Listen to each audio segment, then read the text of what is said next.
ਸਤਿ ਸ਼੍ਰੀ ਅਕਾਲ। ਪੰਜਾਬੀ ਖਬਰਾਂ ਦੇ ਇਸ ਖਾਸ ਬੁਲੇਟਿਨ ਦੇ ਵਿੱਚ ਤੁਹਾਡਾ ਬਹੁਤ-ਬਹੁਤ ਸਵਾਗਤ। ਰੁਕ ਕਰਾਂਗੇ ਅੱਜ ਦੀਆਂ ਵੱਡੀਆਂ ਅਤੇ ਖਾਸ ਖਬਰਾਂ ਵੱਲ।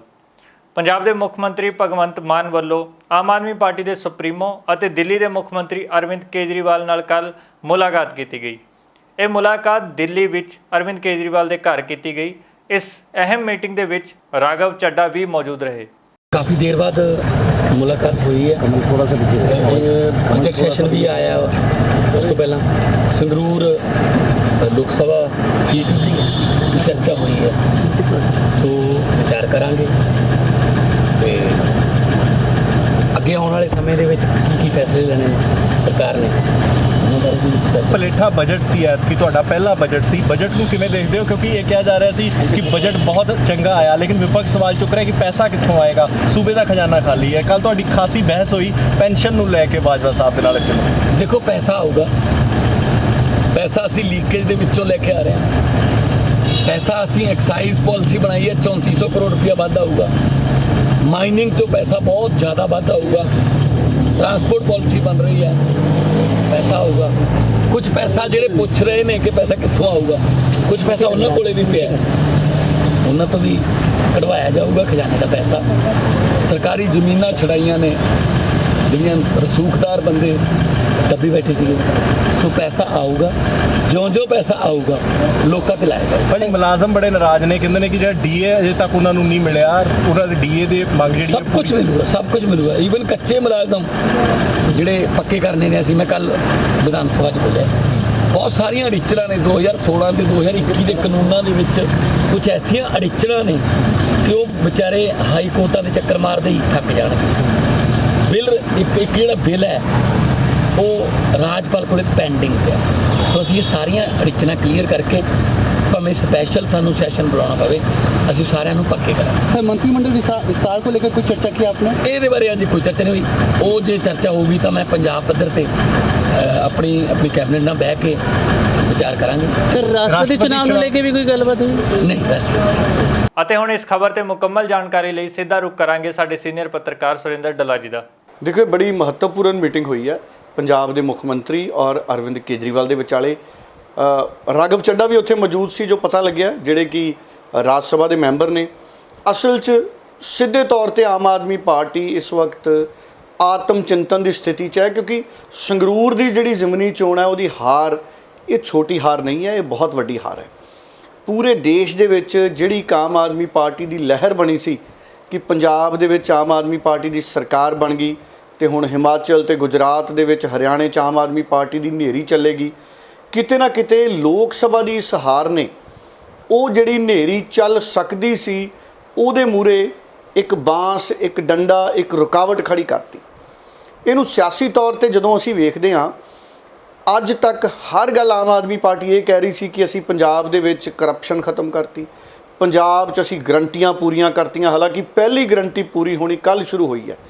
ਕਰਪਸ਼ਨ ਵਾਲੀ ਗਰੰਟੀ ਠੀਕ ਹੈ, ਉਹ ਵੀ ਕਰਪਸ਼ਨ ਵਾਲਾ ਕੰਮ ਵੀ ਸਰਕਾਰ ਦਾ ਕਰਪਸ਼ਨ ਦੇ ਖਿਲਾਫ ਜਿਹੜਾ ਕੰਮ ਹੈ ਉਹ ਠੀਕ ਚੱਲ ਰਿਹਾ। ਲੇਕਿਨ ਇਸ ਤੋਂ ਇਲਾਵਾ ਨਾ ਤਾਂ ਮੁਹੱਲਾ ਕਲੀਨਿਕਾਂ 'ਤੇ ਹਾਲੇ ਤੱਕ ਕੁਝ ਹੋਇਆ। ਉਹ 15 ਅਗਸਤ ਦੀ ਡੇਟ ਹੈ ਅਤੇ ਇਸ ਬਜਟ 'ਚ ਸਿਰਫ 117 ਮੁਹੱਲਾ ਕਲੀਨਿਕਾਂ ਦੇ ਬਣਾਉਣ ਦੀ ਗੱਲ ਹੈ, ਜਦ ਕਿ 15-16 ਹਜ਼ਾਰ ਇਹਨਾਂ ਨੇ ਵਾਅਦਾ ਕੀਤਾ ਸੀ। ਸੋ ਉਹ ਗਰੰਟੀ ਤਾਂ ਕਿਤੇ ਹਾਲ ਦੀ ਘੜੀ ਰੂਲੀ ਲੱਗ ਰਹੀ ਹੈ ਮੈਨੂੰ। ਫਿਰ ਮਾਈਨਿੰਗ ਮਾਫੀਆ ਖ਼ਤਮ ਕਰਤਾ, ਰੇਤਾ ਸਸਤਾ ਨਹੀਂ ਹੋਇਆ। ਸ਼ਰਾਬ ਤੋਂ ਕਮਾਈ ਹੋਏਗੀ ਨਹੀਂ ਹੋਏਗੀ ਇਹ ਭਵਿੱਖ 'ਚ ਪਤਾ ਹੈ, ਕਿਉਂਕਿ ਸ਼ਰਾਬ ਦੀ ਪਾਲਿਸੀ ਵੀ ਰੌਲੇ ਰੱਪੇ ਦੇ ਵਿੱਚ ਹੀ ਚੱਲ ਰਹੀ ਹੈ ਸਾਰਾ ਕੁਝ। ਸੋ ਪੂਰੀ ਕਲੈਰਿਟੀ ਵਾਲਾ ਜਿਹੜਾ ਇੱਕ ਹੁੰਦਾ ਨਾ ਪ੍ਰਸ਼ਾਸਨਿਕ ਦਬਦਬਾ ਕਿਸੇ ਵੀ ਸਰਕਾਰ ਦਾ, ਪੂਰੀ ਕਲੈਰਿਟੀ ਹੁੰਦੀ ਹੈ ਜਿਹਦੇ ਵਿੱਚ, ਉਹ ਸਥਿਤੀ ਹਜੇ ਨਹੀਂ ਬਣੀ। ਔਰ ਸੰਗਰੂਰ ਦੀ ਹਾਰ ਨੇ ਇਹ ਵੀ ਗੱਲ ਸਾਫ਼ ਕਰਤੀ ਕਿ ਜ਼ਮੀਨ 'ਤੇ ਬਹੁਤ ਵੱਡੇ ਪੱਧਰ 'ਤੇ ਲੋਕ ਖੁਸ਼ ਨਹੀਂ ਹੈ। ਕਹਿਣ ਨੂੰ ਭਾਵੇਂ ਆਮ ਆਦਮੀ ਪਾਰਟੀ ਵਾਲੇ ਕਹਿ ਰਹੇ ਨੇ ਕਿ 2019 'ਚ ਸਾਡੀ 19 ਨਾਲੋਂ ਅਸੀਂ 2% ਵੋਟਾਂ ਘਟੇ ਹਾਂ। ਆਮ ਆਦਮੀ ਪਾਰਟੀ ਨੂੰ ਇਹ ਪੁੱਛੋ ਕਿ 3 ਮਹੀਨੇ ਪਹਿਲਾਂ ਜਦੋਂ ਵਿਧਾਨ ਸਭਾ ਦੀ ਚੋਣ ਸੀ ਤੇ ਉਦੋਂ ਕਿੰਨੇ % ਵੋਟਾਂ ਪਈਆਂ ਸੰਗਰੂਰ ਦੇ ਵਿੱਚ। ਸੋ ਪੂਰੇ ਪੰਜਾਬ 'ਚ 42% ਪਈਆਂ ਸੀ, ਅਤੇ ਉਸ ਹਿਸਾਬ ਨਾਲ ਸੰਗਰੂਰ 'ਚ ਦੇਖੋ ਕਿੱਥੇ ਆਮ ਆਦਮੀ ਪਾਰਟੀ ਖੜ੍ਹ ਗਈ। ਉਹਦਾ ਕਾਰਨ ਇਹੀ ਹੈ ਕਿ ਲੋਕਾਂ ਨੂੰ ਉਸ ਤਰੀਕੇ ਨਾਲ ਡਿਲੀਵਰ ਨਹੀਂ ਕਰ ਸਕੀ। ਨਾ ਪੈਨਸ਼ਨ ਸ਼ੁਰੂ ਹੋਈ, ਨਾ ਨੌਕਰੀਆਂ ਭਰਤੀ ਹੋਈਆਂ। ਤੁਸੀਂ ਕੱਚੇ ਮੁਲਾਜ਼ਮਾਂ ਵਾਲਾ ਮਾਮਲਾ ਦੇਖ ਲਓ, ਫਿਰ ਉੱਥੇ ਖੜ੍ਹਾ। ਸੋ ਭਗਵੰਤ ਮਾਨ ਅਰਵਿੰਦ ਕੇਜਰੀਵਾਲ ਔਰ ਰਾਘਵ ਚੱਡਾ ਮੈਨੂੰ ਲੱਗਦਾ ਅਗਲੀ ਰਣਨੀਤੀ ਤਿਆਰ ਕਰ ਰਹੇ ਨੇ ਕਿ ਬਜਟ ਸੈਸ਼ਨ ਨਿਕਲ ਗਿਆ, ਬਜਟ ਪਾਸ ਹੋ ਗਿਆ, ਸੰਗਰੂਰ ਅਸੀਂ ਹਾਰ ਗਏ, ਸੰਗਰੂਰ ਦੇ ਕਾਰਨਾਂ ਤੇ ਚਿੰਤਨ ਹੋਇਆ ਹੋਣਾ, ਮੰਥਨ ਹੋਇਆ ਹੋਣਾ, ਪੰਜਾਬੀ 'ਚ ਕਵਾਂ ਤੇ ਹਾਰ ਦੇ ਕਾਰਨਾਂ ਤੇ ਮਗਜ ਖਪਾਈ ਹੋਈ ਹੋਣੀ ਹੈ। ਤੇ ਹੁਣ ਗੱਲ ਅਗਲੀ ਤਿਆਰੀ ਹੋ ਰਹੀ ਹੈ ਵੀ ਹੁਣ ਅਸੀਂ ਅੱਗੇ ਕਿਵੇਂ ਵਧਣਾ ਹੈ ਤਾਂ ਕਿ ਅਸੀਂ ਜਿਹੜੀਆਂ ਹਿਮਾਚਲ ਦੀਆਂ ਚੋਣਾਂ ਉਹ ਵੀ ਜਿੱਤੀਏ, ਹਰਿਆਣਾ ਵੀ ਜਿੱਤੀਏ, ਗੁਜਰਾਤ ਵੀ ਜਿੱਤੀਏ। ਇਹ 'ਚ ਕੋਈ ਦੋ ਰਾਏ ਨਹੀਂ ਹੈ ਕਿ ਬਹੁਤ ਮਾਮਲੇ ਸਰਕਾਰ ਨੇ ਚੰਗੇ ਕੀਤੇ ਨੇ। ਬੱਸ ਸ਼ੁਰੂ ਕਰਾਤੀ ਏਅਰਪੋਰਟ ਵਾਲੀ, ਜਿਹੜੀ ਇੰਦਰਾ ਗਾਂਧੀ ਏਅਰਪੋਰਟ ਤੇ ਜਾਂਦੀ ਹੈ ਸਾਡੀ ਸਰਕਾਰੀ ਬੱਸ ਵੋਲਵੋ। ਕੁਝ ਫੈਸਲੇ ਚੰਗੇ ਹੋਏ ਨੇ। ਹੁਣ ਇੱਕ ਤਾਂ ਇਹ ਹੈ ਕਿ ਪ੍ਰਸ਼ਾਸਨਿਕ ਐਡਮਿਨਿਸਟ੍ਰੇਟਿਵ ਰਿਫਾਰਮਸ ਕਿਵੇਂ ਕਰਨੇ ਨੇ, ਕੀ ਡੀਜੀਪੀ ਨੂੰ ਬਦਲਣ ਦੀ ਲੋੜ ਹੈ ਕਿਉਂਕਿ ਚਰਚਾਵਾਂ ਨੇ ਕਿ ਵੀਕੇ ਭਾਵਰਾ ਸਾਹਿਬ ਸੈਂਟਰ 'ਚ ਜਾਣਾ ਚਾਹੁੰਦੇ ਨੇ ਡੈਪੂਟੇਸ਼ਨ ਤੇ, ਉਹਨਾਂ ਦੇ ਧਰਮ ਪਤਨੀ ਵੀ ਉੱਥੇ ਸੈਂਟਰ 'ਚ ਅਫਸਰ ਨੇ। ਹੁਣ ਅਗਰ ਵੀਕੇ ਭਾਵਰਾ ਚਲੇ ਜਾਂਦੇ ਨੇ ਤਾਂ ਕੀ ਗੌਰਵ ਯਾਦਵ ਆਉਣਗੇ, ਕੀ ਜਿਹੜੇ ਹਰਪ੍ਰੀਤ ਸਿੰਘ ਨੇ ਉਹ ਆਉਣਗੇ। ਹਰਪ੍ਰੀਤ ਸਿੰਘ ਨਸ਼ਿਆਂ ਦੇ ਖਿਲਾਫ ਬਹੁਤ ਚੰਗੀ ਕਾਰਵਾਈ ਉਹਨਾਂ ਨੇ ਕੀਤੀ ਹੈ ਪਿਛਲੇ ਸਮੇਂ 'ਚ, ਔਰ ਜਿਹੜੀ ਸਿੱਟ ਸੀ ਨਸ਼ਿਆਂ ਦੇ ਮਾਮਲੇ ਦੇ ਵਿੱਚ ਟਾਸਕ ਫੋਰਸ ਉਹਦੇ ਮੁਖੀ ਰਹੇ ਨੇ। ਸੋ ਹਰਪ੍ਰੀਤ ਸਿੱਧੂ ਵੀ ਬਹੁਤ ਕਾਬਲ ਅਫਸਰ ਨੇ। ਪਰ ਮੇਰਾ ਇਹ ਮੰਨਣਾ ਹੈ ਕੋਈ ਵੀ ਸਰਕਾਰ ਹੋਵੇ ਜਦੋਂ ਉਹਨਾਂ ਨੇ ਡੀਜੀਪੀ ਵਰਗਾ ਅਫਸਰ ਚੁਣਨਾ ਹੈ ਤਾਂ ਮੈਰਿਟ ਨੂੰ ਆਨਰ ਕੀਤਾ ਜਾਣਾ ਚਾਹੀਦਾ ਹੈ। ਇਹ ਸੋਚ ਕੇ ਵੀ ਇਹ ਅਫਸਰ ਲੈ ਲਈਏ, ਇਹ ਅਫਸਰ ਲੈ ਲਈਏ, ਜਿਹੜੇ ਵੀ ਪੁਲਿਸ ਦੇ ਅਫਸਰ ਡੀਜੀਪੀ ਦੇ ਪੱਧਰ ਤੱਕ ਪਹੁੰਚਦੇ ਨੇ ਉਹ ਕਾਬਲ ਹੀ ਹੁੰਦੇ ਨੇ। ਸੋ ਮੈਰਿਟ ਆਨਰ ਹੋਣੀ ਚਾਹੀਦੀ ਹੈ। ਅਗਰ ਵੀਕੇ ਭਾਵਨਾ ਜੀ ਜਾਂਦੇ ਆ ਮੇਰੀ ਨਜ਼ਰ 'ਚ ਤਾਂ ਆਮ ਆਦਮੀ ਪਾਰਟੀ ਉਹ ਡੀਜੀਪੀ ਬਣਾਵੇ ਜਿਹੜਾ ਮੈਰਿਟ 'ਚ ਸਭ ਤੋਂ ਜ਼ਿਆਦਾ ਉੱਪਰ ਹੈ, ਜਿਨ੍ਹਾਂ ਦੀ ਸੀਨੀਅਰਿਟੀ ਤੇ ਹੱਕ ਬਣਦਾ ਡੀਜੀਪੀ ਬਣਨ ਦਾ। ਸੋ ਉਹਨਾਂ ਨੂੰ ਡੀਜੀਪੀ ਬਣਾਇਆ ਜਾਣਾ ਚਾਹੀਦਾ। ਕਿਸੇ ਇੱਕ ਅਫਸਰ ਦੇ ਨਾਲ ਪੂਰੀ ਪੁਲਿਸ ਫੋਰਸ ਹੈ ਜਿਹੜੀ ਉਹਦਾ ਮਨੋਬਲ ਜੁੜਿਆ ਹੁੰਦਾ। ਸੋ ਪਿਛਲੀਆਂ ਸਰਕਾਰਾਂ 'ਚ ਜੋ ਕੁਝ ਹੋਇਆ ਕਿ ਆਪਣੇ ਚਹੇਤੇ ਅਫਸਰ ਡੀਜੀਪੀ ਲਾ ਲਓ, ਜਿਵੇਂ ਕੈਪਟਨ ਅਮਰਿੰਦਰ ਨੇ ਕੀਤਾ। ਬਹੁਤ ਸੀਨੀਅਰ ਸਾਡੇ ਅਫਸਰ ਸੀ ਪੰਜਾਬ ਪੁਲਿਸ ਦੇ ਕਾਬਲ ਜਿਹੜੇ ਬਿਨਾਂ ਡੀਜੀਪੀ ਲੱਗੇ ਰਿਟਾਇਰ ਹੋ ਗਏ ਕਿਉਂਕਿ ਉਹਨਾਂ ਨੇ ਖੁਸ਼ਾਮਦੀਦ ਨਹੀਂ ਕੀਤੀ ਕਿਸੇ ਦੀ। ਇਹ ਵੀ ਨਹੀਂ ਜ਼ਰੂਰੀ ਕਿ ਜਿਹੜਾ ਡੀਜੀਪੀ ਲੱਗਦਾ ਹੈ ਉਹ ਸਰਕਾਰ ਦੀ ਖੁਸ਼ਾਮਦੀਦ ਹੀ ਕਰਦਾ, ਪਰ ਮੈਂ ਸਧਾਰਨ ਗੱਲ ਕਰ ਰਿਹਾ ਕਿ ਮੈਰਿਟ ਆਨਰ ਹੋਣੀ ਚਾਹੀਦੀ ਹੈ। ਜਿਹੜਾ ਵੀ ਡੀਜੀਪੀ ਸੀਨੀਅਰਿਟੀ 'ਚ ਹੈ ਉਹਨੂੰ ਡੀਜੀਪੀ ਲਾਓ, ਜਿਹੜਾ ਸੀਨੀਅਰਿਟੀ 'ਚ ਐਸਐਸਪੀ ਲੱਗਣ ਵਾਲਾ ਅਫਸਰ ਹੈ ਉਹਨੂੰ ਐਸਐਸਪੀ ਲਾਓ, ਕਮਿਸ਼ਨਰ ਲਾਓ। ਅਗਰ ਮੈਰਿਟ ਨੂੰ ਆਮ ਆਦਮੀ ਪਾਰਟੀ ਆਨਰ ਕਰੂਗੀ ਤੇ ਪੰਜਾਬ ਦੇ ਵਿੱਚ ਪੁਲਿਸ ਫੋਰਸਸ ਦਾ ਮਨੋਬਲ ਬੜਾ ਉੱਚਾ ਰਹੂਗਾ ਤੇ ਉਹ ਚੰਗਾ ਕੰਮ ਕਰਨਗੀਆਂ। ਹੁਣ ਇਹਦੇ ਨਾਲ ਮੰਤਰੀਆਂ ਦੇ ਉੱਤੇ ਵੀ ਚੰਗੀ ਕਹਿੰਦੇ ਚਰਚਾ ਹੋਈ ਕਿ ਮੰਤਰੀ ਕਿਹੜੇ ਬਣਾਉਣੇ ਨੇ। ਨਿਸ਼ਚਿਤ ਤੌਰ ਤੇ ਦਬਾਅ ਹੈ ਸਰਕਾਰ ਤੇ। 10 ਮੰਤਰੀ ਬਣਾਏ ਸੀ, ਇੱਕ ਭਗਵੰਤ ਮਾਨ, ਕੁੱਲ 11 ਸੀ, 7 ਹੋਰ ਬਣਨੇ ਸੀ, ਕੁੱਲ 18 ਮੰਤਰੀ ਬਣਦੇ ਨੇ। ਹੁਣ 9 ਮੰਤਰੀ ਨੇ ਕਿਉਂਕਿ ਇੱਕ ਮੰਤਰੀ ਇਹਨਾਂ ਨੇ ਜੇਲ੍ਹ ਭੇਜਤੇ ਬਰਖਾਸਤ ਕਰਕੇ, ਔਰ ਇੱਕ ਭਗਵੰਤ ਮਾਨ ਨੇ 9 ਮੰਤਰੀ ਨੇ। ਸੋ 8 ਮੰਤਰੀ ਹੋਰ ਪੰਜਾਬ ਦੀ ਵਿਧਾਨ ਸਭਾ ਦੇ ਵਿੱਚ ਜਿਹੜੇ ਮੈਂਬਰ ਨੇ ਉਹਨਾਂ ਨੂੰ ਮੰਤਰੀ ਬਣਾਇਆ ਜਾ ਸਕਦਾ ਸਰਕਾਰ 'ਚ। ਸੋ 8 ਮੰਤਰੀ ਹੋਰ ਆਉਣਗੇ, ਉਹਨਾਂ ਦੇ ਨਾਵਾਂ ਤੇ ਚਰਚਾ ਹੋ ਰਹੀ ਹੈ। ਕੁੰਵਰ ਵਿਜੇ ਪ੍ਰਤਾਪ, ਅਮਨ ਅਰੋੜਾ, ਬੀਬੀ ਬਲਜਿੰਦਰ ਕੌਰ, ਪ੍ਰਿੰਸੀਪਲ ਬੁੱਧਰਾਮ ਔਰ ਬੀਬੀ ਮਾਣੂਕੇ। ਇਹ 5-6 ਨਾਮ ਉਹ ਨੇ ਜਿਹੜੇ ਪ੍ਰਾਇੋਰਟੀ ਦੇ ਵਿੱਚ ਨੇ। ਔਰ ਅਸੀਂ ਦੇਖਿਆ ਜੈ ਕਿਸ਼ਨ ਰੋੜੀ ਉਹਨਾਂ ਨੂੰ, ਉਹ ਵੀ ਦੂਸਰੀ ਵਾਰ ਦੇ ਐਮਐਲਏ ਸੀ, ਉਹਨਾਂ ਨੂੰ ਡਿਪਟੀ ਸਪੀਕਰ ਬਣਾ ਦਿੱਤਾ ਗਿਆ ਪੰਜਾਬ ਵਿਧਾਨ ਸਭਾ ਦੇ ਵਿੱਚ। ਸੋ ਇਹ ਸਾਰੇ ਵਿਧਾਇਕ ਅਮਨ ਅਰੋੜਾ, ਬੀਬੀ ਬਲਜਿੰਦਰ ਕੌਰ, ਬੀਬੀ ਮਾਣੂਕੇ, ਪ੍ਰਿੰਸੀਪਲ ਬੁੱਧਰਾਮ ਜੀ, ਇਹਨਾਂ ਦਾ ਬਹੁਤ ਵੱਡਾ ਦਾਅਵਾ ਹੈ। ਬਹੁਤ ਉਮੀਦ ਹੈ ਕਿ ਇਹਨਾਂ ਨੂੰ ਮੰਤਰੀ ਬਣਾ ਦਿੱਤਾ ਜਾਏਗਾ। ਕੁੰਵਰ ਵਿਜੇ ਪ੍ਰਤਾਪ ਜੀ ਨੂੰ ਵੀ ਮੰਤਰੀ ਬਣਾ ਦਿੱਤਾ ਜਾਏਗਾ। ਔਰ ਇਹਦੇ ਨਾਲ ਮਹਿਲਾਵਾਂ ਦਾ ਜਿਹੜਾ ਮੰਤਰੀ ਮੰਡਲ ਦੇ ਵਿੱਚ ਜਿਹੜਾ ਦਖਲ ਹੈ ਉਹ ਵਧੇਗਾ। ਇੱਕ ਪਹਿਲਾਂ ਮੰਤਰੀ ਨੇ ਮਹਿਲਾ, ਹੁਣ ਅਗਰ ਬੀਬੀ ਬਲਜਿੰਦਰ ਕੌਰ ਔਰ ਪ੍ਰੋਫੈਸਰ ਮਾਣੂਕੇ ਆ ਜਾਂਦੇ ਨੇ, ਬੀਬੀ ਮਾਣੂਕੇ ਔਰ ਪ੍ਰੋਫੈਸਰ ਬਲਜਿੰਦਰ ਆ ਜਾਂਦੇ ਨੇ ਤੇ ਉਹਦੇ ਨਾਲ 3 ਮਹਿਲਾਵਾਂ ਮੰਤਰੀ ਮੰਡਲ ਦੇ ਵਿੱਚ ਹੋ ਜਾਣਗੀਆਂ। ਇਸ ਤੋਂ ਇਲਾਵਾ ਹੋਰ ਵੀ ਇੱਕ ਚੌਥੇ ਮੰਤਰੀ ਦੇ ਤੌਰ ਤੇ ਵੀ ਇੱਕ ਮਹਿਲਾ ਨੂੰ ਦਾਖਲਾ ਮਿਲ ਸਕਦਾ। ਮੈਨੂੰ ਲੱਗਦਾ ਲੁਧਿਆਣੇ ਤੋਂ ਇੱਕ ਮਹਿਲਾ ਵਿਧਾਇਕ ਨੇ, ਉਹ ਵੀ ਉਹਨਾਂ ਦਾ ਵੀ ਵੱਡਾ ਦਾਅਵਾ ਹੈ ਮੰਤਰੀ ਬਣਨ ਦਾ, ਜੋ ਮੈਨੂੰ ਲੱਗ ਰਿਹਾ। ਫਿਰ ਅਨਮੋਲ ਗਗਨ ਮਾਨ ਨੇ, ਨਵਜੋਤ ਸਿੰਘ ਸਿੱਧੂ ਉਹਨਾਂ ਦੇ ਹਲਕੇ ਦੇ ਵਿੱਚ ਵੀ ਜਿਨ੍ਹਾਂ ਨੇ ਹਰਾਇਆ, ਜੀਵਨਜੋਤ ਕੌਰ ਜੀ, ਉਹ ਵੀ ਦਾਅਵੇਦਾਰ ਹੋ ਸਕਦੇ ਨੇ। ਮੋਗਾ ਤੋਂ ਇੱਕ ਡਾਕਟਰ ਸਾਹਿਬ ਐਮਐਲਏ ਨੇ, ਉਹ ਵੀ ਦਾਅਵੇਦਾਰ ਹੋ ਸਕਦੇ ਨੇ। ਸੋ ਕੁੰਵਰ ਵਿਜੇ ਪ੍ਰਤਾਪ ਵੀ ਵੱਡੇ ਦਾਅਵੇਦਾਰ ਨੇ ਕਿਉਂਕਿ ਸੰਗਰੂਰ ਦੀ ਹਾਰ ਦੇ ਵਿੱਚ ਇਹਨਾਂ ਚੀਜ਼ਾਂ ਦਾ ਵੀ ਫਰਕ ਪਿਆ ਕਿ ਜਿਹੜੇ ਚਿਹਰੇ ਵੱਡੇ ਸੀ, ਜਿਹੜੇ ਮੰਤਰੀ ਬਣਨ ਦੀ ਸਮਰੱਥਾ ਰੱਖਦੇ ਸੀ, ਜਿਨ੍ਹਾਂ ਨੇ ਮਿਹਨਤਾਂ ਕੀਤੀਆਂ ਨੇ, ਉਹਨਾਂ ਨੂੰ ਪਾਰਟੀ ਨੇ ਮੰਤਰੀ ਕਿਉਂ ਨਹੀਂ ਬਣਾਇਆ, ਉਹ ਵੀ ਲੋਕਾਂ ਦੇ ਵਿੱਚ ਕੋਈ ਬਹੁਤਾ ਚੰਗਾ ਸੁਨੇਹਾ ਨਹੀਂ ਗਿਆ। ਸੋ ਹੁਣ ਆਸ ਕਰਦੇ ਹਾਂ ਕਿ ਜਲਦ ਆਮ ਆਦਮੀ ਪਾਰਟੀ ਮੰਤਰੀ ਮੰਡਲ ਵੀ ਆਪਣਾ ਵਿਸਥਾਰ ਕਰੂਗੀ। ਇਹਨਾਂ ਚੀਜ਼ਾਂ ਦੇ ਉੱਤੇ ਜਿਹੜੀ ਹੈ ਇਹ ਚਰਚਾ ਕੱਲ੍ਹ ਹੋਈ ਹੈ। ਹਾਲਾਂਕਿ ਓਫੀਸ਼ੀਅਲ ਇਹਦੇ ਉੱਤੇ ਕੁਝ ਨਹੀਂ ਦੱਸਿਆ, ਉਹਨਾਂ ਨੇ ਓਫੀਸ਼ੀਅਲ ਤੌਰ ਤੇ ਕੁਝ ਨਹੀਂ ਦੱਸਿਆ, ਪਰ ਸੰਭਾਵਨਾ ਇਹੀ ਹੈ ਕਿ ਇਹ ਸਾਰੀਆਂ ਗੱਲਾਂ ਵਿਚਾਰੀਆਂ ਗਈਆਂ ਨੇ। ਉਧਰ ਪੰਜਾਬ ਵਿੱਚ ਮੁਫਤ ਬਿਜਲੀ ਦੀ ਯੋਜਨਾ ਕੱਲ੍ਹ ਤੋਂ ਲਾਗੂ ਹੋ ਚੁੱਕੀ ਹੈ। ਇਸ ਵਿੱਚ ਭਗਵੰਤ ਮਾਨ ਦੇ ਕਹਿਣ ਅਨੁਸਾਰ 300 ਯੂਨਿਟਾਂ ਫ੍ਰੀ ਦਿੱਤੀਆਂ ਜਾਣਗੀਆਂ। ਭਗਵੰਤ ਮਾਨ ਨੇ ਮੀਡੀਆ ਦੇ ਰੂਬਰੂ ਹੋ ਕੇ ਮੁਫਤ ਬਿਜਲੀ ਅਤੇ ਬਕਾਇਆ ਬਿੱਲਾਂ ਦੇ ਮਾਮਲੇ ਨੂੰ ਲੈ ਕੇ ਕੁਝ ਖਾਸ ਗੱਲਾਂ ਕਹੀਆਂ ਨੇ। ਸੁਣਦੇ ਹਾਂ ਉਹਨਾਂ ਦੀਆਂ ਇਹ ਖਾਸ ਗੱਲਾਂ, ਫਿਰ ਵੱਧਦੇ ਹਾਂ ਅਗਲੀ ਖਬਰ ਦੇ ਵੱਲ। ਜੀ ਅੱਜ ਤੋਂ ਪੰਜਾਬ ਨੂੰ 300 ਯੂਨਿਟ ਫ੍ਰੀ ਬਿਜਲੀ ਮਿਲੂਗੀ। ਹੋ ਸਕਦਾ ਹੈ ਮਈ ਜਾਂ ਜੂਨ ਦਾ ਕੋਈ ਬਿੱਲ ਪੁਰਾਣਾ ਆ ਜੇ, ਪਰ ਜੋ ਅੱਜ ਤੋਂ ਇਸਤੇਮਾਲ ਹੋਊਗੀ 300 ਯੂਨਿਟ ਪਰ ਮੰਥ, ਉਹਦਾ ਬਿੱਲ ਨਹੀਂ ਆਊਗਾ। ਤੇ ਨਾਲ ਨਾਲ ਮੈਨੂੰ ਇਹ ਦੱਸਦਿਆਂ ਵੀ ਬੜੀ ਖੁਸ਼ੀ ਹੋ ਰਹੀ ਹੈ ਕਿ ਇਸ ਵਾਰ ਬਿਜਲੀ ਖੇਤੀ ਵਾਲੀ ਜਿਹੜੀ ਹੈ ਝੋਨੇ ਵਾਲੀ, ਉਹਦੇ ਸੰਬੰਧੀ ਇੱਕ ਵੀ ਸ਼ਿਕਾਇਤ ਨਹੀਂ ਆਈ ਕਿ 8 ਘੰਟੇ ਨਹੀਂ ਆਈ ਜੀ, 2 ਘੰਟੇ ਆਈ ਹੈ ਜੀ, ਕੱਟ ਲੱਗ ਗਿਆ ਜੀ। 10-10 ਘੰਟੇ, 12-12 ਘੰਟੇ, 15-15 ਘੰਟੇ ਦੀ ਬਿਜਲੀ ਆਈ ਹੈ। ਸੋ ਕਿਸਾਨ ਇਸ ਗੱਲੋਂ ਬਹੁਤ ਖੁਸ਼ ਨੇ। ਮੈਂ ਆਪਣੇ ਪਿੰਡ ਜਦ ਵੀ ਦੋਸਤਾਂ ਮਿੱਤਰਾਂ ਨਾਲ ਗੱਲ ਕਰਦਾ ਰਹਿਣਾ, ਮੈਂ ਇਕੱਲੇ ਅਫਸਰਾਂ ਤੇ ਡਿਪੈਂਡੈਂਟ ਹਾਂ। ਸੋ ਇਸ ਵਾਰ ਝੋਨੇ ਦਾ ਜਿਹੜਾ ਸੀਜ਼ਨ, ਹੁਣ ਤਾਂ ਪ੍ਰੀ ਮੌਨਸੂਨ ਆ ਗਿਆ, ਮੌਨਸੂਨ ਵੀ ਆ ਜਾਊਗਾ। ਤੇ ਇੱਕ ਮੈਂ ਕੋਈ ਮੇਰੇ ਕੋਲ ਬਹੁਤ ਸਾਰੇ ਫੋਨ ਆਏ, ਕੋਈ ਅਫਵਾਹ ਸੀਗੀ ਕਿ ਸ਼ਾਇਦ 2 ਕਿਲੋਵਾਟ ਵਾਲਿਆਂ ਦੀ ਮਾਫ ਕਰਨਗੇ ਪਿਛਲੇ ਬਿੱਲ। 31 ਦਸੰਬਰ ਤੋਂ ਪਹਿਲਾਂ ਦੇ ਜਿੰਨੇ ਮਰਜ਼ੀ ਕਿਲੋਵਾਟ ਹੈ ਉਹਨਾਂ ਸਾਰਿਆਂ ਦੇ ਬਿੱਲ ਮਾਫ ਹੋਣਗੇ, ਸਾਰਿਆਂ ਦੇ ਬਿੱਲ ਮਾਫ ਹੋਣਗੇ। ਕੋਈ 2 ਕਿਲੋਵਾਟ, 1 ਕਿਲੋਵਾਟ, 4 ਕਿਲੋਵਾਟ, 5 ਕਿਲੋਵਾਟ। ਅਤੇ ਹੁਣ ਇਸ ਖਬਰ ਤੇ ਮੁਕੰਮਲ ਜਾਣਕਾਰੀ ਲਈ ਸਿੱਧਾ ਰੁਖ ਕਰਾਂਗੇ ਸਾਡੇ ਸੀਨੀਅਰ ਪੱਤਰਕਾਰ ਸੁਰਿੰਦਰ ਡੱਲਾ ਜੀ ਦਾ। ਡੱਲਾ ਜੀ, ਤੁਸੀਂ ਕਿਵੇਂ ਦੇਖੋਗੇ ਭਗਵੰਤ ਮਾਨ ਦੇ ਇਸ ਵੱਡੇ ਐਲਾਨ ਨੂੰ? ਦੇਖੋ, ਜਿਹੜੀ ਤੁਸੀਂ ਮੁਫਤ ਬਿਜਲੀ ਦੀ ਗੱਲ ਕੀਤੀ ਹੈ, 1 ਜੁਲਾਈ ਤੋਂ ਯੋਜਨਾ ਤਾਂ ਸ਼ੁਰੂ ਹੋ ਗਈ। ਮੈਂ ਭਗਵੰਤ ਮਾਨ ਜੀ ਦੇ ਟੈਲੀਵਿਜ਼ਨ ਤੇ ਬਿਆਨ ਸੁਣ ਰਹੀ ਸੀ ਕਿ 74 ਲੱਖ 73 ਲੱਖ ਪਰਿਵਾਰਾਂ ਨੂੰ ਫਾਇਦਾ ਮਿਲੂਗਾ, ਇਤਿਹਾਸਿਕ ਫੈਸਲਾ ਹੈ, ਅਸੀਂ ਪੰਜਾਬ 'ਚ ਬਿਜਲੀ ਮਾਫ ਕਰਤੀ। ਦੇਖੋ, ਇਹ ਸ਼ਰਤਾਂ ਵਾਲੀ ਬਿਜਲੀ ਹੈ। 1 ਕਿਲੋਵਾਟ ਤੋਂ ਘੱਟ ਅਗਰ ਕਿਸੇ ਦਾ ਮੀਟਰ ਹੈ, ਸਿਰਫ ਉਹਨੂੰ ਇਹਦਾ ਲਾਭ ਮਿਲਣਾ ਹੈ। ਔਰ ਜਿਹੜੇ ਸਧਾਰਨ ਵਰਗ ਦੇ ਵਿੱਚ ਨੇ, ਉਹਨਾਂ ਨੂੰ ਸਿਰਫ 300 ਯੂਨਿਟ ਤੱਕ ਦਾ ਲਾਭ ਹੈ। ਅਗਰ 300 ਤੋਂ ਇੱਕ ਵੀ ਉੱਪਰ ਨਹੀਂ ਜਾਂਦੀ, ਅਗਰ ਇੱਕ ਵੀ ਯੂਨਿਟ ਉੱਪਰ ਚਲੀ ਗਈ ਤੇ ਫਿਰ ਨਿਸ਼ਚਿਤ ਤੌਰ ਦੇ ਉੱਤੇ ਉਹਨਾਂ ਨੂੰ ਬਿੱਲ ਅਦਾ ਕਰਨਾ ਪਏਗਾ। ਔਰ ਜਿਹੜੇ ਅੰਕੜੇ ਦੱਸ ਰਹੀ ਹੈ ਸਰਕਾਰ ਕਿ 74 ਲੱਖ ਲੋਕਾਂ ਨੂੰ ਫਾਇਦਾ ਹੋਏਗਾ, ਮੈਨੂੰ ਲੱਗਦਾ ਸਰਕਾਰ ਇਹ ਵੀ ਦੱਸੇ ਕਿ ਕਿੰਨੇ ਲੱਖ ਲੋਕ ਨੇ ਜਿਨ੍ਹਾਂ ਦੀਆਂ ਇਸ ਵੇਲੇ 300 ਯੂਨਿਟ ਤੋਂ ਵੱਧ ਯੂਨਿਟ ਫੁੱਕ ਰਹੇ ਨੇ, ਤੇ ਫਿਰ ਉਹ ਕਿੰਨਾ ਕੁ ਅੰਕੜਾ ਰਹਿ ਜਾਂਦਾ।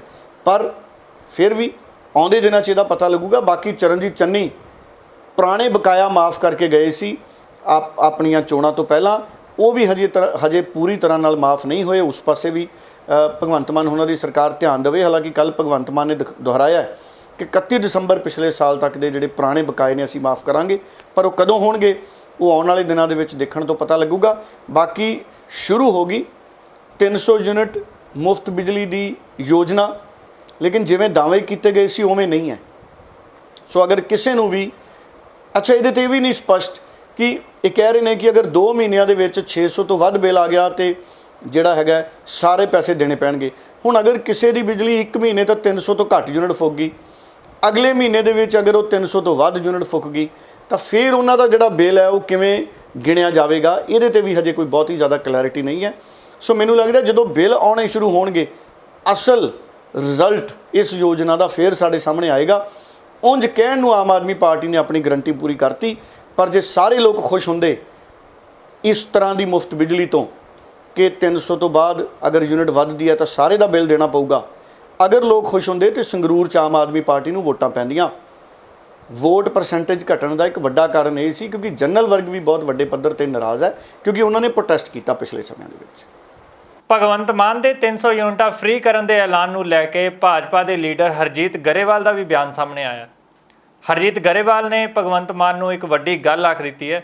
ਪਹਿਲਾਂ ਸੁਣਦੇ ਹਾਂ ਉਹਨਾਂ ਦੀ ਗੱਲ, ਫਿਰ ਵੱਧਦੇ ਹਾਂ ਅਗਲੀ ਖਬਰ ਦੇ ਵੱਲ। ਪੰਜਾਬ ਸਰਕਾਰ ਨੇ 300 ਯੂਨਿਟ ਬਿਜਲੀ ਫ੍ਰੀ ਕਰਨ ਦਾ ਵਾਅਦਾ ਕੀਤਾ ਸੀ ਤੇ ਆਪਣੇ ਬਿਆਨਵੀਰ ਤਾਂ ਬਿਆਨ ਦੇ ਰਹੇ ਆ, ਰਾਘਵ ਚੱਡਾ ਵੀ ਤੇ ਬਾਕੀ ਸਾਰੇ ਵੀ, ਪਰ ਅਜੇ ਤੱਕ ਨੋਟੀਫਿਕੇਸ਼ਨ ਨਹੀਂ ਕੀਤਾ ਕਿਉਂਕਿ ਨਾ ਖਾਤਾ ਨਾ ਵਹੀ। ਜੋ ਕੇਜਰੀਵਾਲ ਕਹੇ ਉਹ ਸਹੀ, ਪਹਿਲਾਂ ਨੋਟੀਫਿਕੇਸ਼ਨ ਜਾਰੀ ਕਰੋ ਫਿਰ ਵਿਸ਼ਵਾਸ ਕੀਤਾ ਜਾ ਸਕਦਾ। ਦੂਸਰਾ, ਬਿਜਲੀ ਜਦੋਂ ਆਉਣੀ ਨਹੀਂ ਤੁਸੀਂ 500 ਯੂਨਿਟ ਵੀ ਫ੍ਰੀ ਕਰ ਦਿਓ, ਬਿਜਲੀ ਦੀ ਸੇਵਾ ਬਹਾਲ ਕਰੋ, ਰੈਗੂਲਰ ਆਵੇ। ਅਤੇ ਹੁਣ ਗੱਲ ਕਰਦੇ ਹਾਂ ਸ਼੍ਰੋਮਣੀ ਅਕਾਲੀ ਦਲ ਦੀ।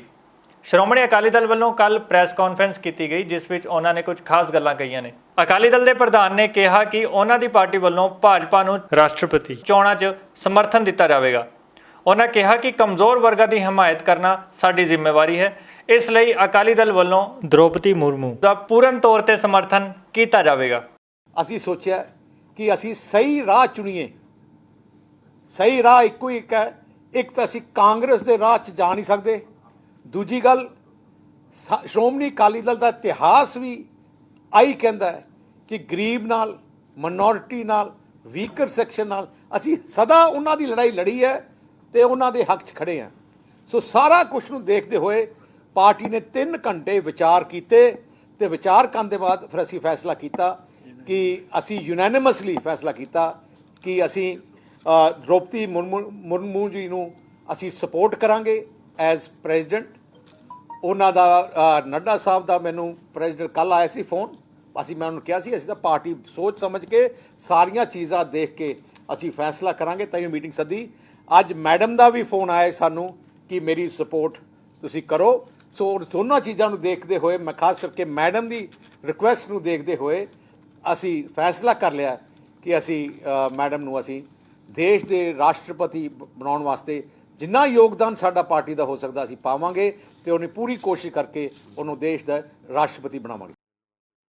ਤੇ ਸਾਨੂੰ ਅਸੀਂ ਉਹਨਾਂ ਰਿਕੁਐਸਟ ਵੀ ਆਈ ਹੈ ਕਿ ਸਾਨੂੰ ਆ ਕੇ ਰਿਕੁਐਸਟ ਸਾਡੀ ਅਕਾਲੀ ਦਲ ਨੂੰ ਉਹਨਾਂ ਨੇ ਇਨਵਾਈਟ ਵੀ ਕੀਤਾ ਮੈਡਮ ਨੇ, ਤੇ ਇਸ ਵਾਸਤੇ ਇਹਦੇ ਬਾਅਦ ਅਸੀਂ ਉਹਨਾਂ ਨੂੰ ਯੂਟੀ ਗੈਸਟ ਹਾਊਸ ਮਿਲਣ ਵੀ ਚੱਲੇ ਹਾਂ ਤੇ ਆਪਣੀ ਐਕਸਪੋਰਟ ਐਕਸਟੈਂਡ ਕਰਨ ਵੀ ਚੱਲੇ ਮੈਡਮ। ਉਧਰ ਪੰਜਾਬ ਯੂਨੀਵਰਸਿਟੀ ਦੇ ਮਸਲੇ ਨੂੰ ਲੈ ਕੇ ਵੀ ਸਿਆਸਤ ਪੂਰੀ ਤਰ੍ਹਾਂ ਗਰਮਾਈ ਨਜ਼ਰ ਆ ਰਹੀ ਹੈ। ਇਸ ਮਸਲੇ ਨੂੰ ਲੈ ਕੇ ਪੰਜਾਬ ਕਾਂਗਰਸ ਕਮੇਟੀ ਦੇ ਪ੍ਰਧਾਨ ਰਾਜਾ ਵੜਿੰਗ ਦਾ ਵੱਡਾ ਬਿਆਨ ਸਾਹਮਣੇ ਆਇਆ ਹੈ। ਉਹਨਾਂ ਕੱਲ ਪ੍ਰੈਸ ਕਾਨਫਰੰਸ ਕਰ ਪੰਜਾਬ ਯੂਨੀਵਰਸਿਟੀ ਦੇ ਮਸਲੇ ਨੂੰ ਲੈ ਕੇ ਵੱਡੀ ਜਾਣਕਾਰੀ ਦਿੱਤੀ ਹੈ। ਸੋ ਜਿੱਥੇ ਪੰਜਾਬ ਦੀ ਗੱਲ ਹੈ ਔਰ ਅਸੀਂ ਲੜਦੇ ਵੀ ਰਹੇ ਵਿਧਾਨ ਸਭਾ ਦੇ ਅੰਦਰ, ਇੱਕ ਦੂਜੇ ਦੇ ਸਾਹਮਣੇ ਬਹਿਸ ਬਸਈਆ ਵੀ ਹੋਇਆ, ਲੇਕਿਨ ਮੈਨੂੰ ਲੱਗਦਾ ਕਿ ਕੇਵਲ ਵਿਖਾਵੇ ਵਾਸਤੇ ਕੁਝ ਨਾ ਕੀਤਾ ਜਾਵੇ, ਸਾਨੂੰ ਵਾਸਤਵ ਰੂਪ ਦੇ ਵਿੱਚ ਵੀ ਸਾਨੂੰ ਕੁਝ ਗੱਲਾਂ ਕਰਨੀਆਂ ਚਾਹੀਦੀਆਂ ਨੇ। ਬਹੁਤ ਚੰਗੀ ਗੱਲ ਹੈ, ਮੈਂ ਸਰਕਾਰ ਦਾ ਸਭ ਤੋਂ ਪਹਿਲਾਂ ਧੰਨਵਾਦੀ ਹਾਂ ਸਰਦਾਰ ਭਗਵੰਤ ਸਿੰਘ ਮਾਨ ਹੋਰਾਂ ਦਾ, ਚੀਮਾ ਸਾਹਿਬ ਹੋਰਾਂ ਦਾ, ਕਿ ਉਹਨਾਂ ਨੇ ਪੰਜਾਬੀ ਯੂਨੀਵਰਸਿਟੀਜ਼ ਵਾਸਤੇ 200 ਕਰੋੜ ਰੁਪਇਆ ਰੱਖਿਆ। ਹਾਲਾਂਕਿ ਉਹਨਾਂ ਨੇ ਇਹ ਨਹੀਂ ਦੱਸਿਆ ਕਿ ਇਹਨੂੰ ਕਦ ਦੇਾਂਗੇ, ਲਮਸਮ ਦੇਾਂਗੇ ਜਾਂ ਕਿਸ਼ਤਾਂ ਨਾਲ ਜਾਂ ਸਾਲ ਦੇ ਵਿੱਚ ਦੇਾਂਗੇ, ਲੇਕਿਨ ਮੈਂ ਸਮਝਦਾ ਕਿ ਇੱਕ ਚੰਗਾ ਉਪਰਾਲਾ ਹੈ ਔਰ ਇੱਕ ਚੰਗਾ ਕਦਮ ਹੈ। ਔਰ ਇਸ ਤੋਂ ਪਹਿਲਾਂ ਵੀ ਕਾਂਗਰਸ ਪਾਰਟੀ ਦੀ ਸਰਕਾਰ ਸਮੇਂ 214 ਕਰੋੜ ਇੱਕ ਵਾਰ ਔਰ 207 ਕਰੋੜ ਇੱਕ ਵਾਰ। ਹਾਲਾਂਕਿ ਜਦੋਂ ਮੈਂ ਵਿਧਾਨ ਸਭਾ ਦੇ ਵਿੱਚ ਇਹ ਗੱਲ ਕੀਤੀ ਤਾਂ ਕਈਆਂ ਨੇ ਇਸ ਗੱਲ ਨੂੰ ਟੋਕਾ ਟੋਕੀ ਕੀਤਾ। ਇਹ ਔਨ ਰਿਕਾਰਡ ਹੈਗਾ, ਕਿਉਂਕਿ ਜਿਹੜੀ ਗੱਲ ਮੈਂ ਕਹਿ ਰਿਹਾ ਬਤੌਰ ਕਾਂਗਰਸ ਪਾਰਟੀ ਦੇ ਪ੍ਰਧਾਨ ਔਰ ਇਹ ਸਾਰੀ ਯੂਨੀਵਰਸਿਟੀ ਦੇ ਪ੍ਰੋਫੈਸਰਸ, ਵਾਈਸ ਚਾਂਸਲਰਸ, ਇਹ ਸਭ ਨੂੰ ਗੱਲ ਪਤਾ ਹੋਣੀ ਹੈ, ਕੋਈ ਇਹ ਝੂਠੀ ਗੱਲ ਨਹੀਂ ਹੈ ਜੋ ਮੈਂ ਕਹਿ ਰਿਹਾ। 214 ਕਰੋੜ ਦਿੱਤਾ, 207 ਕਰੋੜ ਦਿੱਤਾ ਤੇ ਹੁਣ ਇਹਨਾਂ ਨੇ 200 ਕਰੋੜ ਦੀ ਗੱਲ ਕੀਤੀ ਹੈ।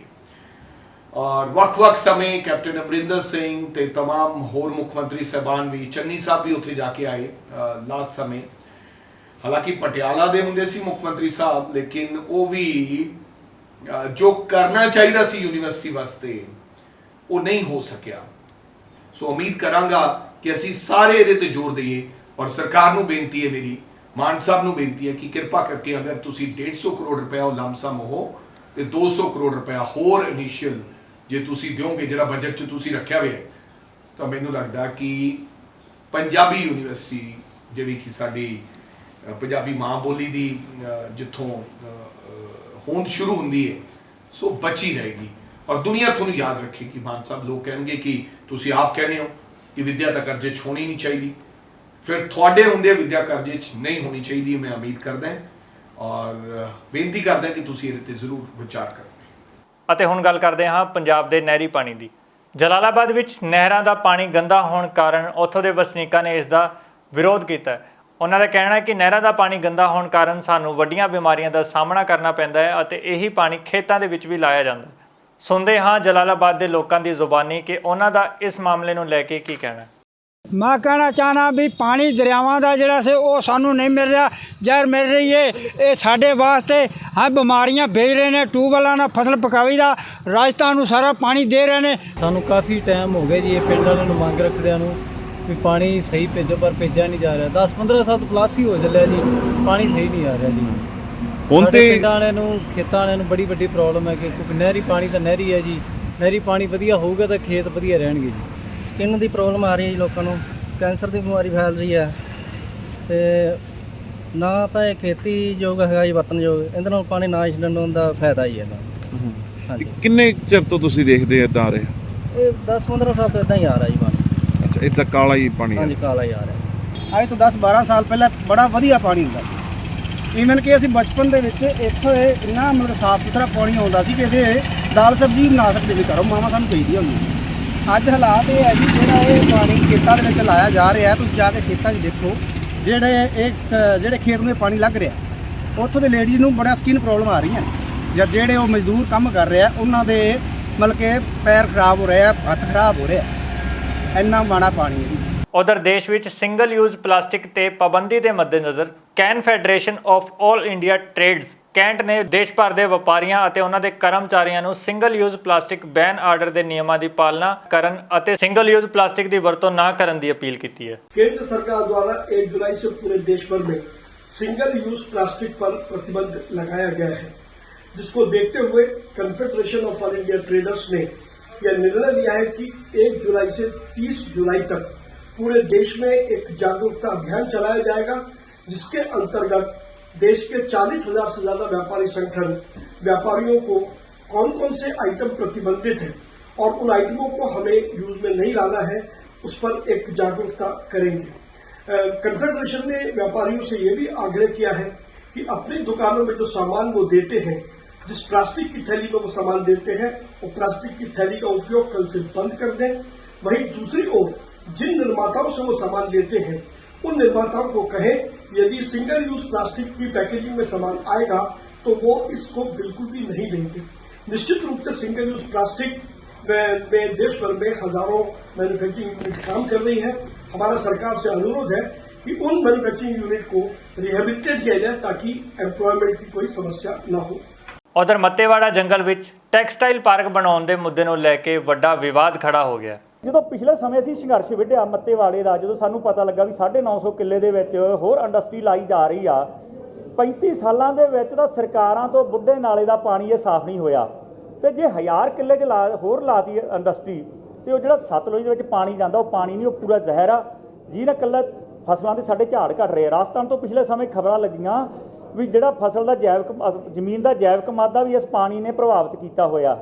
ਸਿੱਧਾ ਹੀ ਇਹ ਆ ਵੀ ਮਨੁੱਖ ਨਹੀਂ ਬਚੇ, ਪਸ਼ੂ ਨਹੀਂ ਬਚੇ, ਜੀਵ ਪਾਣੀ ਦੇ ਵਿੱਚ ਰਹਿਣ ਵਾਲੇ ਨਹੀਂ ਬਚੇ, ਸਾਡੀ ਬਨਸਪਤੀ ਨਹੀਂ ਬਚੀ, ਤੇ ਫਿਰ ਸਾਡੇ ਕੋਲੇ ਹੈ ਵੀ ਕੀ ਆ, ਕਿਉਂਕਿ ਰੁੱਖਾਂ ਤੋਂ ਬਿਨਾਂ ਅਸੀਂ ਜਿਉ ਨਹੀਂ ਸਕਦੇ, ਪਾਣੀ ਤੋਂ ਬਿਨਾਂ ਅਸੀਂ ਜਿਉ ਨਹੀਂ ਸਕਦੇ। ਤੇ ਹੰਬੋਰ ਸਾਈਡ ਦੇ ਲੋਕ ਵਿਚਾਰੇ ਪਾਣੀ ਨੂੰ ਅੱਜ ਤਰਸਦੇ ਆ। ਇੱਥੋਂ ਦੇ ਬੜੇ ਉਹਨਾਂ ਜਦੋਂ ਅਸੀਂ ਲੈ ਕੇ ਗਏ ਸਾਨੂੰ ਪਿੰਡ ਵਾਲੇ, ਅਸੀਂ ਜਦੋਂ ਘਰਾਂ ਦੇ ਵਿੱਚ ਗਏ, ਕਿਸੇ ਘਰੇ 2 ਕੈਂਸਰ ਦੇ ਮਰੀਜ਼, ਕੋਈ ਦੱਸੇ ਜੀ ਸਾਡੇ ਪਰਿਵਾਰ 7 ਜੀ ਚਲੇ ਗਏ, ਕਿਸੇ ਪਰਿਵਾਰ ਹੁਣ ਇਸ ਤਰ੍ਹਾਂ ਦੇ ਪਰਿਵਾਰ ਬਚੇ। ਇੱਕ ਬੱਚੀ ਮੰਦਬੁੱਧੀ ਦੀ ਮਾਂ ਵਿਚਾਰੀ ਇਸ ਦੁਨੀਆ 'ਚ ਚਲੀ ਗਈ, ਉਹ 11 ਸਾਲ ਦੀ ਬੱਚੀ ਆ, ਪਿਓ ਦਿਹਾੜੀ ਕਰਨ ਵੱਲ ਵੀ ਜਾ ਰਿਹਾ। ਤੇ ਸਾਨੂੰ ਬੜੀ ਆਸ ਸੀ ਵੀ ਨਵੀਂ ਸਰਕਾਰ ਆਈ ਆ ਤੇ ਇਹ ਕੁਛ ਨਾ ਕੁਛ ਵਾਤਾਵਰਣ ਤੇ ਕਰੇਗੀ, ਪਰ ਬੜਾ ਦੁੱਖ ਹੋਇਆ ਜਦੋਂ ਵਿਧਾਨ ਸਭਾ 'ਚ ਪੰਜਾਬ ਦੇ ਮਾਣਯੋਗ ਮੁੱਖ ਮੰਤਰੀ ਸਾਹਿਬ ਨੇ ਸਟੇਟਮੈਂਟ ਦਿੱਤੀ ਵੀ ਅਸੀਂ ਟੈਕਸਟਾਈਲ ਪਾਰਕ ਆ ਜਿਹੜਾ ਮੱਤੇਵਾੜੇ ਦਾ ਨਾਮ ਬਦਲ ਕੇ ਕੁੰਮਕਲਾ ਕਰਤਾ, ਹੀਰਾਫੇਰੀ ਥੋੜ੍ਹੀ ਜਿਹੀ ਪਿੰਡ ਦੇ ਨਾਵਾਂ ਤੋਂ ਕੀਤੀ ਉਹਨਾਂ ਨੇ। ਤੇ ਜਦ ਕੋਈ ਇਹੀ ਜਦੋਂ ਅਸੀਂ 6 ਮਹੀਨੇ ਸਾਲ ਪਹਿਲਾਂ ਸੰਘਰਸ਼ ਲੜਦੇ ਸੀ, ਸਰਦਾਰ ਭਗਵੰਤ ਸਿੰਘ ਮਾਨ ਵੀ ਸਾਡੇ ਨਾਲ ਸੀ, ਬੀਬੀ ਮਾਣੂਕੇ ਵੀ ਸਾਡੇ ਨਾਲ ਸੀ, ਮੇਰੇ ਆਪਣੇ ਸੰਸਥਾ ਦੇ ਸੀਨੀਅਰ ਮੀਤ ਪ੍ਰਧਾਨ ਸੰਧਵਾ ਸਾਹਿਬ ਵੀ ਨਾਲ ਸੀ, ਚੀਮਾ ਸਾਹਿਬ ਵੀ ਉਸ ਪਿੰਡ ਜਾ ਕੇ ਮਤੇ ਪਵਾ ਰਹੇ ਸੀਗੇ। ਸਰਕਾਰਾਂ ਦੀ ਕੀ ਮਜਬੂਰੀ ਹੋ ਗਈ, ਲੋਕਾਂ ਦੀ ਸਿਹਤ ਨਾਲ ਖਿਲਵਾੜ ਕੀਤਾ, ਸਾਡੇ ਜਿਉਣ ਦਾ ਅਧਿਕਾਰ ਸਾਡੇ ਤੋਂ ਖੋਹਿਆ ਜਾ ਰਿਹਾ। ਇਸ ਕਰਕੇ ਜਿਹੜਾ ਵਿਕਾਸ ਨੇ, ਮੰਨ ਲਓ ਤੁਸੀਂ ਇਹ ਦੇਖੋ ਵੀ ਜੇ 1000 ਕਰੋੜ ਸਾਨੂੰ ਉਸ ਫੈਕਟਰੀਆਂ ਤੋਂ ਮਿਲਦਾ ਤੇ ਜੇ ਅਸੀਂ 10,000 ਕਰੋੜ ਲੋਕਾਂ ਦੀ ਸਿਹਤ ਦਾ ਨੁਕਸਾਨ ਕਰਦੇ ਹਾਂ, ਫਿਰ ਸਾਨੂੰ ਫਾਇਦਾ ਕਿਹੜੀ ਚੀਜ਼ 'ਚ ਹੋਇਆ। ਅਸੀਂ ਕਿਸੇ ਇੰਡਸਟਰੀ ਦੇ ਵਿਰੋਧੀ ਨਹੀਂ, ਤੁਸੀਂ ਦਰਿਆਵਾਂ ਦੇ ਕੰਢਿਆਂ ਤੇ ਕੋਈ ਇਸ ਤਰ੍ਹਾਂ ਦੀ ਇੰਡਸਟਰੀ ਨਾ ਲਾਓ ਜਿਹੜੀ ਸਾਡੇ ਜੀਵਨ ਦਾ ਸਰੋਤ ਆ। ਦੂਸਰੀ ਗੱਲ ਆ ਵੀ ਧਰਤੀ ਹੇਠਲਾ ਪਾਣੀ ਆਪਾਂ ਨੂੰ ਸਾਰਿਆਂ ਨੂੰ ਪਤਾ ਵੀ 16.5 ਸਾਲ ਦਾ ਰਹਿ ਗਿਆ। ਅਸੀਂ ਇਲੈਕਸ਼ਨ ਤੋਂ ਪਹਿਲਾਂ ਸਾਰੀਆਂ ਜਥੇਬੰਦੀਆਂ ਇਕੱਠੇ ਹੋ ਕੇ ਇੱਕ ਵਾਤਾਵਰਣ ਚੇਤਨਾ ਲਹਿਰ ਬਣਾਈ ਸੀਗੀ, ਤੇ ਉਹਦੇ ਵਿੱਚ ਅਸੀਂ ਸਾਰੀਆਂ ਰਾਜਨੀਤਿਕ ਪਾਰਟੀਆਂ ਕੋਲੇ ਜਾ ਕੇ ਬੇਨਤੀ ਕੀਤੀ ਸੀ ਧਰਤੀ ਹੇਠਲਾ ਪਾਣੀ ਸਾਡਾ ਖਤਮ ਹੋਣ ਕਿਨਾਰੇ ਆ, ਸਾਡੇ ਕੋਲੇ ਕੁਦਰਤੀ ਸਰੋਤ ਦਰਿਆ ਬਚੇ ਆ, ਇਹਨਾਂ ਨੂੰ ਆਪਾਂ ਬਚਾਈਏ, ਜ਼ਹਿਰਾਂ ਤੋਂ ਮੁਕਤ ਕਰੀਏ। ਸਾਡੇ ਕੋਲੇ ਜੰਗਲ ਆ ਜਿਹੜਾ ਉਹ 33% ਚਾਹੀਦਾ, ਜਿਹੜਾ ਸਾਡੇ ਕੋਲੇ 4.5% ਤੋਂ ਘੱਟ ਕੇ ਮੈਨੂੰ ਲੱਗਦਾ 1.5% ਤੇ ਹੋਊਗਾ ਕਾਗਜ਼, ਅਸਲ ਦਾ 1.5% ਹੋਊ, ਕਾਗਜ਼ਾਂ 'ਚ 4.5% ਆ। ਫਿਰ ਅਸੀਂ ਸਾਹ ਕਿੱਥੋਂ ਲਵਾਂਗੇ, ਪਾਣੀ ਪੀ ਕੇ ਅਸੀਂ ਜੀਵਾਂਗੇ ਕਿੱਥੋਂ। ਪੰਜਾਬੀ ਖਬਰਾਂ ਦੇ ਇਸ ਖਾਸ ਬੁਲੇਟਿਨ ਦੇ ਵਿੱਚ ਫਿਲਹਾਲ ਇੰਨਾ ਹੀ। ਕੱਲ ਫਿਰ ਮਿਲਦੇ ਹਾਂ ਨਵੀਆਂ ਤੇ ਤਾਜ਼ਾ ਖਬਰਾਂ ਦੇ ਨਾਲ। ਬਹੁਤ ਬਹੁਤ ਧੰਨਵਾਦ।